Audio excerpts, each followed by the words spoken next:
Enseignante à Metz, depuis 4 ans, elle tient un blog consacré à son quotidien de maman. Couches, poussettes, biberons, elle y distribue les bons et les mauvais points. Près de 2000 parents la suivent quotidiennement.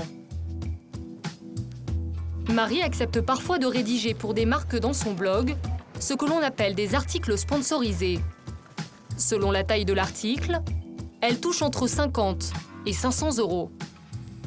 Voilà un exemple d'un billet que j'ai rédigé il y a peu justement sur les vacances avec enfants dans des clubs de vacances.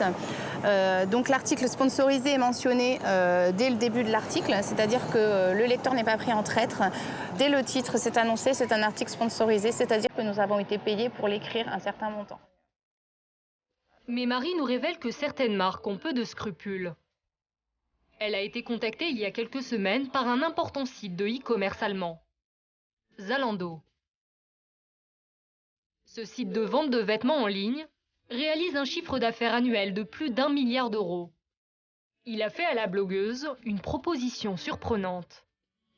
C'est un mail que nous avons reçu d'une agence qui travaille pour Zalando, qui est quand même une marque assez connue, qui a pignon sur rue, et qui demande aux blogueuses de faire un article sponsorisé, très cadré, en plus, le brief est vraiment éloquent, pour une certaine somme d'argent.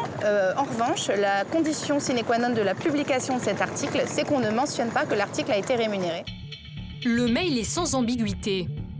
Nous ne souhaitons aucune mention article sponsorisé ou article en collaboration, cela étant une des exigences de notre client.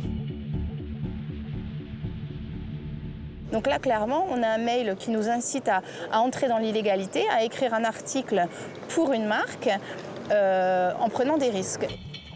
Marie a décliné l'offre.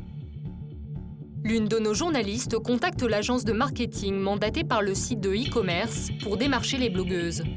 La responsable de l'opération semble couvrir Zalando. Pas une demande de mon client. Non, parce que sur votre mail, vous dites « Cela est une exigence de notre client ». Oui, parce qu'au premier abord, je le mets comme ça, mais ça vient pas de notre client. En revanche, elle assume avoir incité les blogueuses à faire de la publicité dissimulée. Mais ça vous pose pas un problème d'éthique et de légalité? Pas vraiment. Moi, je pense que après, je fais mon travail. Après, c'est surtout le blogueur de voir s'il accepte, s'il accepte pas, s'il garde sa transparence ou pas.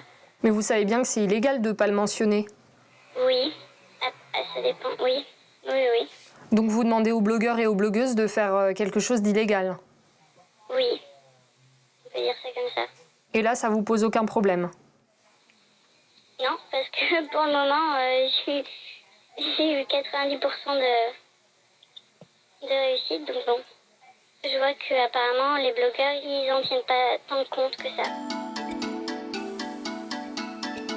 Sur de nombreux blogs, nous avons trouvé en effet des articles louant le site de e-commerce. Mais jamais nous n'avons vu la mention « article sponsorisé ».